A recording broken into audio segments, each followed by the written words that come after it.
كلمتين بقى للمعلق الكبير علي محمد علي. انت طول الماتش عمال تقول بيراميدز فارس مصر ومش فارس مصر، وعايزين في مباراة العودة جماهير ومش جماهير. انا عارف انت بتوجه النداء لجماهير نادي الزمالك عشان الوجبة وال 200 جنيه ولا ال 500 جنيه ايا كان. وبعدين انت دلوقتي بتذيع نهائي افريقيا، إيه اللي يدخل بقى شكوى والاتحاد والاهلي والزمالك وبيراميدز وراحوا للفيفا والفيفا رفض الشكوى المستعجله؟ وانت عامل زي المره اللتاته ليه؟ وانتوا ليه عاملين زي المره اللتاته كده؟ الاهلي بياكلكم من تحت ليه؟ ها؟ طول الماتش ساب الماتش وعمال يتكلم يقول لك الشكوى ومش الشكوى، وبعدين نرجع نتكلم تاني في بيراميدز ممثل مصر والحصان الاسود. الحصان الاسود ايه واسود على دماغك يا راجل؟ حصان اسود ايه؟ حصان اسود ايه يا راجل؟ هي دي مباراه كره قدم دي؟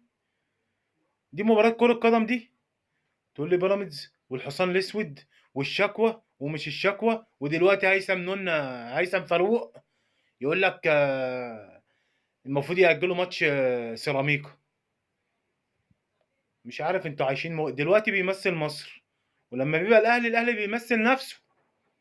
عليا النعمه دولارات بيراميدز دي عامله شغل في الاعلام، شغل. اقسم بالله دولارات بيراميدز دي عامله شغل زي رضا كمننا كده، رضا عبعال. يقول لك الاهلي هيروح كاس العالم يلعب 3 ماتشات وتبقى فسحه جميله ويرجع. انت زعلان ليه؟ حزقك ليه؟ خرقاك من تحت ليه؟ ليه؟ حزقك ليه يا رضا؟ يقول لك لولا الحكام الاهلي ما كانش هينافس من ضمن التسعه. امال امك اللي كانت هتنافس من ضمن التسعه يا رضا عبعال؟ ها؟ ماما صح، ماما اللي كانت هتنافس. ايه ده؟ ايه الخرا ده؟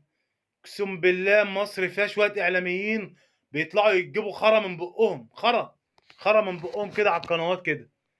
قاعد بيكره نفسه بيكره الاهلي. انتوا جاي ايه ده؟ ايه اللي دخل بقى الاهلي والشكوى في نهائي افريقيا؟ ما هو ده من ضمن التخلف بتاع العرب برضه، وده من ضمن التخلف.